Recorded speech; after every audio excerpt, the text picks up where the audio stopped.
Welcome back to my YouTube channel. आज पनि मैले फेरि पनि पहिलाको जस्तै गरेर इन्फर्मेटिभ भिडियो लिएर आएको छु। आज चाहिँ मैले टियुको रिजल्ट हाम्रो ब्याचलरको मास्टरको कसरी हेर्न सकिन्छ हाम्रो वेबसाइटबाट अनलाइनबाट, अनि मार्कसिट कसरी हेर्न सकिन्छ भन्ने विषयमा गराउन गइरहेको छु। अहिले चाहिँ पहिलाको जसरी हामीले टियुको रिजल्ट अलिक पहिलाको हेर्ने वेबसाइट भन्दा अहिले चाहिँ चेन्ज भएको छ। केही चेन्जेस भएको कारणले चाहिँ मैले बनाउन गइरहेको हो।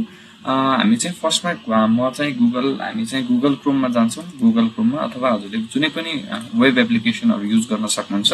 पहिला चाहिँ हामीले टियु रिजल्ट मात्र हान्दा बित्तिकै तपाईँको त्यसमा आउँथ्यो है, टियु रिजल्ट tiuexam.edu.np मा आउँथ्यो होइन।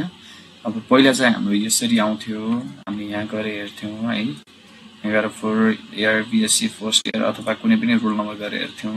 अहिले चाहिँ यसमा खासै यो भन्दा पनि अर्को वेबसाइट चेन्ज भएको कारणले चाहिँ यसमा चाहिँ हाम्रो अपडेटेड रिजल्टहरू आउँदैन अथवा रिजल्टहरू यसमा हेर्न मिल्दैन तत्काल। सो अहिलेको चाहिँ हाम्रो नयाँ लन्च भएको वेबसाइट भनेको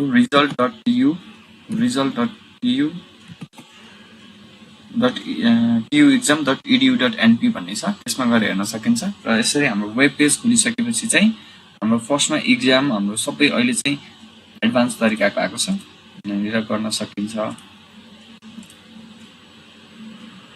यो चाहिँ अहिलेको नयाँ वेबसाइट। सो हामीले चाहिँ अब कुन 4 इयरको हेर्न खोज्यो भने 4 इयर बिए बिएससी बिबिएस 2080 को इक्जाम, यहाँबाट हामीले 4 इयर बिएससी को हेर्छौँ है।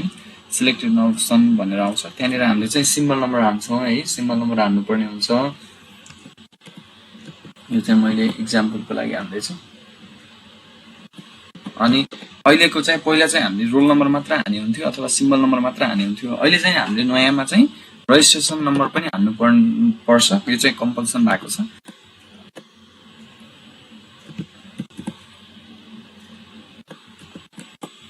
यसरी हेरेपछि चाहिँ हाम्रो रिजल्टहरू देखाउँछ, यसरी आउँछ हाम्रो रिजल्ट, यसरी हेर्न सकिन्छ। सो एनी कन्फ्युजन भयो भने चाहिँ हजुरले कमेन्ट गर्नु होला। यदि भिडियो मन पर्यो भने चाहिँ लाइक, कमेन्ट, सेयर र सब्सक्राइब गरिदिनु होला। Thank you.